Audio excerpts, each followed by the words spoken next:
Do you find yourself dragging your feet when walking or possibly tripping over your toes? If so, that could be a serious problem because falls are the leading injury-related cause of death among seniors. In fact, having a fall that makes you end up going to the ER makes you twice as likely to die within the next 6 months versus someone who didn't have that problem.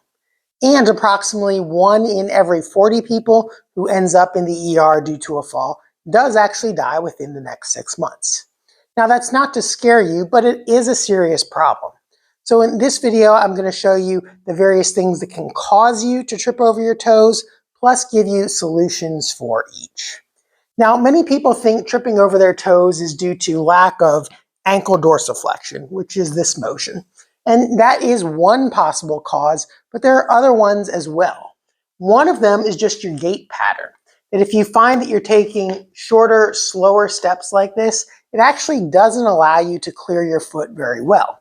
When you're walking normally, you push off of your toes, and that pushing off using your calf muscles causes your knee to bend and allows you to clear your foot as you swing your leg through.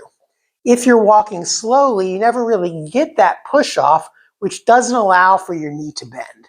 And then you have to dorsiflex your ankles much more in order to clear your toes. So the first thing we want to work on is improving your gait pattern. Now, why might you be taking slower, shorter steps?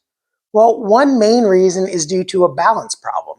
If you don't have the ability to balance on one leg for long enough to take a normal length step, then you're going to have to put your foot down sooner to regain your balance. So just practicing balancing on one leg is a great place to start.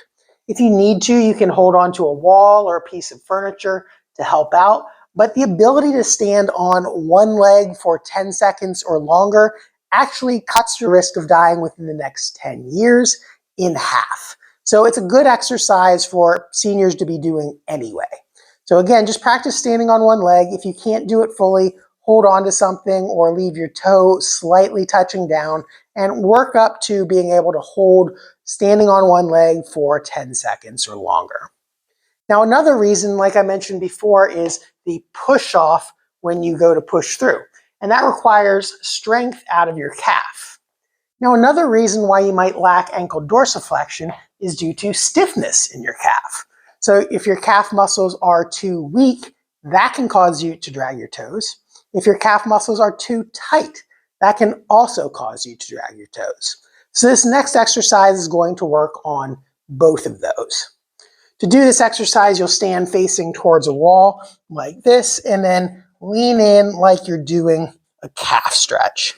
Now you're going to come up on your toes and then sink back into that calf stretch. Go up on the toes, sink back in to the calf stretch. Now, ideally, you want to do this on one leg. If you don't have the ability or strength to do it on one leg, you can also do it on two legs. So lean in like this, go up that way, and then come back down. And because you're leaning in, you actually get a greater stretch on the way back down than if you were just to do a standing calf raise like that. So that exercise helps you improve both the strength and flexibility of your calves. Now we actually do want to work on the ability to dorsiflex your ankle or to lift your foot up. If you don't have the ability to lift your toes up off the floor like this, then you can use an exercise band to help. What you'll do is stand on the band like this and then pull tension on it and lift your toes up. Now you'll push the band down and then try to lift your toes up along with the band. Push down and then try to lift your toes up. So this isn't a strengthening exercise for your calves where you're pushing down like that. It's actually an assistance to ankle dorsiflexion. So the less tension you put on the band, the harder the exercise becomes. And ultimately, you want to work up to being able to do that without the band, lifting the toes up like that. Now, when you can do that actively without the band, then you can start adding resistance. One easy way to do that is just standing with your back up against a wall like this, and then lifting the toes up and then coming back down. The further away you put your feet, the easier it becomes because you're starting in a more plantar flexed position or more pointed position. As you bring your heels closer to the wall, it gets a little bit harder because you're starting from a position of greater dorsiflexion. And then ultimately, after you've done that, then you want to be able to try to walk on your heels this way. Now, depending on what's causing your lack of ability to dorsiflex your ankle, you may or may not get that far. In fact, if you have a neurological problem that's causing that, something like a stroke or MS or a nerve that's been pinched in your lower back for so long that it's caused some permanent nerve damage, you may not be able to get that ability back completely. So what do you do in that case?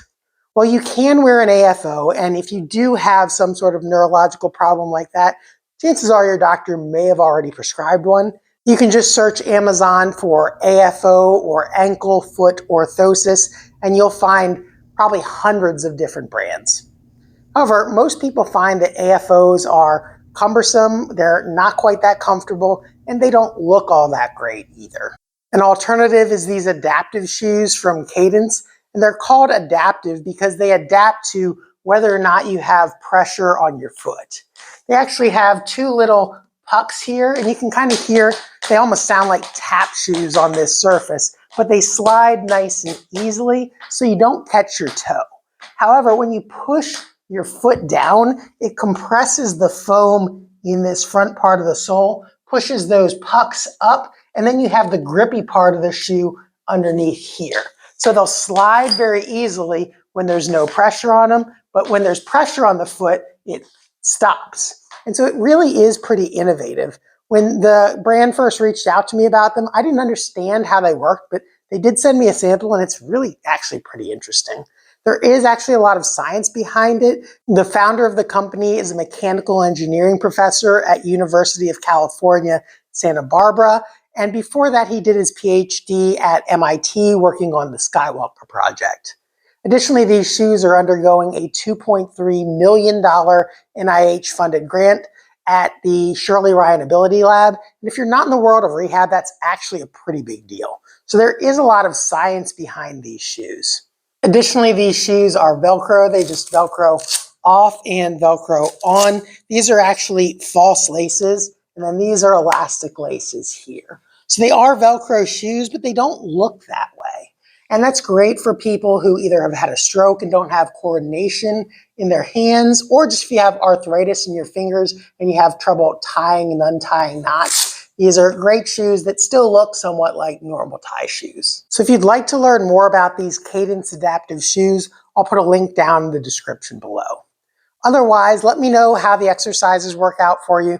I love hearing your feedback. And if you'd like more tips to improve your walking, check out this video over here. Thanks for watching, and I'll see you in the next one.